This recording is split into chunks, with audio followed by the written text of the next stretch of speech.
이 윤곽 상담을 하다 보면 정말 다양한 종류의 환자분들이 계신 것 같아요. 윤곽 수술이 뭔지, 어디를 수술하는 건지 이런 것도 잘 모르시고 얼굴이 너무 크고 넓어요, 예뻐지고 싶어요, 딱 이 두 마디 외에는 별다른 정보를 안 주시는 분들도 있고, 또 반대로 어떤 분들은 광대 수술은 뼈 삭제가 없는 방법으로 진행을 하고 싶다, 턱 끝은 T절골로 해야 될 것 같은데 너무 여러 조각이 나서 불안하다, 수술의 처음부터 끝까지를 계획을 짜가지고 오시는 분들도 있거든요. 근데 상담을 진행하는 입장에서 바람직한 케이스라고 보기는 조금 어렵습니다. 그러니까 너무 정보가 없이 오시는 분들은 물론 제가 차근차근 설명을 해드리면 되지만 하나부터 10까지 설명을 하다 보면 사실 중요한 내용을 이야기하는데도 시간이 조금은 덜 할애가 될 수밖에 없어요. 그리고 너무 많이 알고 오시는 분들 같은 경우에 예를 들어 굉장히 디테일한 어느 하나에 꽂혀가지고 오시는 분들도 있어요. 크게 중요하지 않거나 잘못된 정보인 경우가 있는데 설명을 하는데 너무 많은 시간을 쏟아야 되는 경우들이 있거든요. 저와 상담을 하기 전에는 한 번 정도 고민하고 오셨으면 하는 부분들에 대해서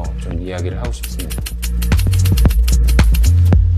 처음으로 가장 중요한 부분은 상담을 받으시기 전에 어떤 얼굴형을 선호하고 어떤 얼굴형을 예쁘다고 생각하는지, 어떻게 변하고 싶은지에 대해서 좀 더 확실하고 구체적으로 한 번은 생각을 해보고 오셨으면 좋겠어요. 그러니까 사실 아름다움이라는 게 굉장히 주관적인 개념이기 때문에 주변에서 친구들과 연예인이나 인스타 셀럽들 사진을 보면서 이야기를 할 때 나는 굉장히 예쁘다고 생각하는데 다른 사람들은 완전 별로라고 이야기하고, 또 너무 매력있다고 얘기를 하는데 나한테는 아무 매력이 없고, 호불호가 많이 갈리는 거를 많이 경험을 해보셨을 거예요. 아름답진 않지만 예쁘진 않지만 잘생기지 않지만 그런 매력적인 요소로까지 가게 되면 얘기가 훨씬 복잡해지게 됩니다. 그래서 그거를 명확하게 하는 게 굉장히 중요합니다. 연예인 사진도 좋고 많은 인스타 셀럽분들 사진도 좋고 본인 사진 보정한 것 중에 정말 느낌이 좋아, 난 이렇게 되고 싶어, 이런 사진도 좋습니다. 그러니까 많은 정보들을 가지고 오실수록 좋을 것 같아요. 근데 이렇게 사진을 많이 부탁을 드리면 굉장히 좀 쑥스러워 하시거나 그런 경우가 되게 많은 것 같아요. 이렇게 예쁜 사람 사진 보여주면 비웃는 거 아니야? 이 얼굴형이 나한테도 어울리는 건가? 그런 거는 전혀 신경 쓰지 마시고, 그 얼굴이 본인에게 잘 어울릴지 아니면 이렇게까지 가는 게 가능할지는 상담을 하면서 제가 말씀드릴 거예요. 서로의 생각과 목표를 좁혀가는 과정이 무엇보다 중요하고 거기에 가장 많은 시간이 할애해야 된다고 생각을 하거든요.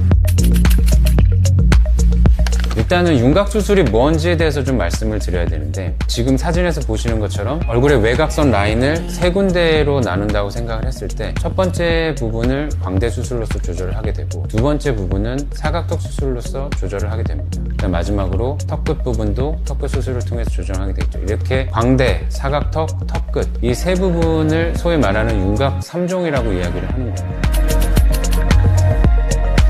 그리고 양악수술과의 차이점에 대해서 궁금해하시는 분들도 계신데, 양악수술과 같은 수술로 알고 계시는 경우도 있고, 또 아니면 양악수술을 상위의 개념으로 생각하셔서 양악수술까지는 좀 하기 부담스러우니까 그냥 윤곽 정도만 해야 되겠다, 이렇게 생각하시는 분들도 있는데, 이 두 가지 수술은 사실 전혀 다른 수술입니다. 양악수술은 돌출입이나 주걱턱 같이 치아의 움직임을 동반하는 수술이고, 윤곽수술은 치아의 움직임이 전혀 없는 수술이라고 생각하시면 됩니다.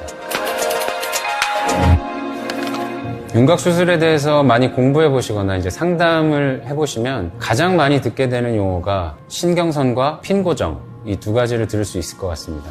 이 두 가지 용어 자체가 의학적으로나 일반적으로 정확한 표현은 전혀 아닌데 굉장히 많이 쓰여지고 있고, 또 의미가 잘 전달될 수 있기 때문에 저도 그대로 사용을 하도록 하겠습니다.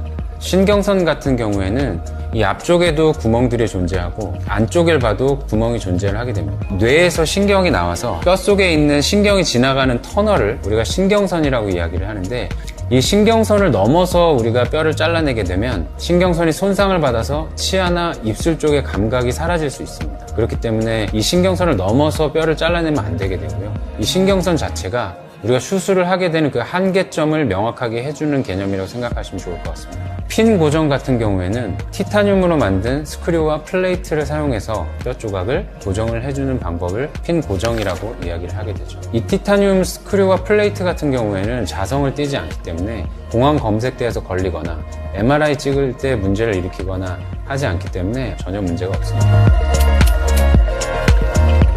광대 수술 같은 경우에는 크게 두 가지 컨셉으로 이루어져 있다고 생각하시면 됩니다. 하나는 뼈 삭제를 통해서 광대뼈 자체의 볼륨을 좀 줄여주고, 뼈 삭제 방향을 통해서 회전시키거나 위로 상승시키거나 하는 뼈 삭제를 통한 방법이 하나 있고요. 그런 뼈 삭제 없이 절골만 해서 뼈를 분리시킨 뒤에